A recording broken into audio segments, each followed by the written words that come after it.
Pleasure. Well, it's lovely to see you. All right, we are here with Austin Butler and Baz Luhrmann from Elvis. First of all, I saw it. I was blown away by your portrayal of Elvis. Talk about it. I mean, Elvis has been impersonated millions of times, but you didn't impersonate. You inhabited him. Tell me about your process. Oh, that's a wonderful compliment. Thank you. It was a long process. I was very fortunate. I had a year and a half before we started shooting, so I tried so many things, and I was surrounded by an amazing team of people. I had a karate instructor, my movement coach, Polly Bennett, and singing coaches and vocal coaches, and then it was just a lot of experimenting and just trying to find how do you find the balance between all the intricacies of him, but at the core, his soul has to be there, and so. For me, it was finding these keys into his humanity, and then from there, then it all kind of spawns.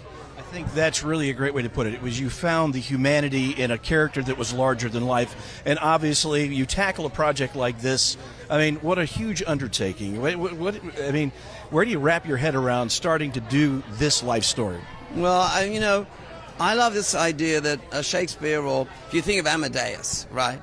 It's not just a biopic.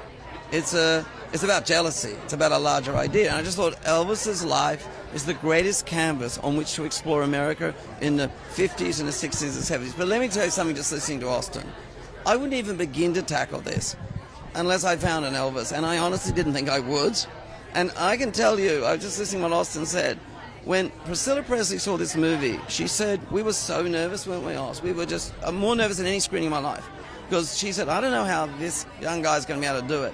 She said, what do you think it's like to have people come up to you with a curled lip and impersonate all your life your husband? And she said, when I saw the film, every move, every voice, every wink, but the more important thing was, how did Austin know what Elvis was like in the private moments, in the quiet moments, and the soul? And I think that, without that, there's nothing I could have done. I can't patch up not having a true and remarkable central performance. That's just the way it is. Well, it was a larger-than-life story to tell, but you made it feel very much alive, and you walked us through those periods, as you mentioned, in the 50s and the 60s. And so very important to live in that moment and live in those time frames.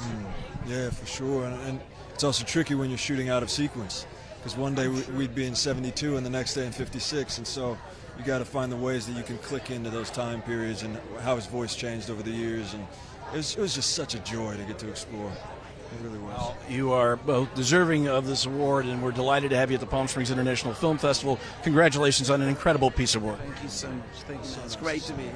I also really look forward to hearing your Sinatra voice one day. I hear you have one of the greatest singing voices of Sinatra. I don't know who you've been talking to. I want to see you and him do Sinatra and Elvis on the Sinatra show. There you go. I love that idea. You have to sing Love Me Tender, Love Me Still. I don't have the moves like Elvis or Frank, but Elvis together, you know that. Nice to see you. Great to see you.